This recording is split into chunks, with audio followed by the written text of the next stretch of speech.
Isabelle Gibson reporting live on BBC in Hong Kong, March 20th, 2011. The top story of today is the revolution occurring in Libya. Over the past few months, the people of Libya have been protesting against their dictator, Muammar Gaddafi. We now go live to Anabel reporting from Benghazi to tell us more about the situation. Thank you, Isabelle. Behind me is one of the many protests happening in Libya. As you can see, thousands of protesters are holding up signs and chanting anti-government slogans. So Anabel, can you tell us how the protests started? Did a particular incident trigger this revolution? Yes, indeed. It can be traced back to an incident in Tunisia when a fruit seller had enough of his dictator's actions and doused himself in gasoline and set fire to himself.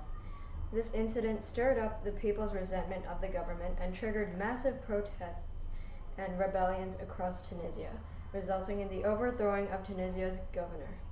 Tunisia's incident had a ripple effect across the Middle East, causing anti-government demonstrations and riots in several countries. And in Yemen and Egypt, the rebels had successfully overthrew their presidents, and clearly this anti-government storm is now hitting hard at Libya.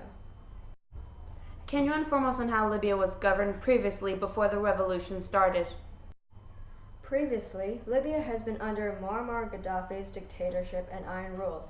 Censorship, arbitrary jailing, and torture have become commonplace. Tell us why the people in Libya wanted Gaddafi to step down from his position. One reason is that he has been a corrupt leader for over 40 years and has also been abusing human rights. Also, Libyans saw the Egyptians overthrowing their previous president, Murabba, and wanted the same for their country, thus started a revolution. So what's happening at the moment in Benghazi? I've heard that a woman has claimed to have been sexually assaulted and kidnapped by Gaddafi's men. Is that true? Yes, that incident did happen, and her case has been taken into investigation. Series of protests have broken out on February 15 and have successfully claimed Benghazi as the protesters' base. A no-fly zone has been approved by the UN Security Council to protect Libyan civilians, and the United States have had approval from the UN to bomb Gaddafi's hometown, Sirte. The reason being that Gaddafi's forces have been killing many of the citizens in Libya, and Gaddafi has said that he won't be taken alive.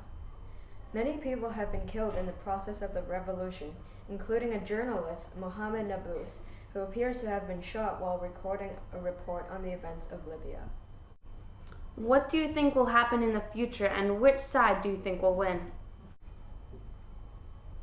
Well, it is predicted by regional experts that opposition forces will eventually seize control of the capital of Libya, Tripoli, and capture or kill Gaddafi, but they add that he has the firepower to instigate chaos or a civil war.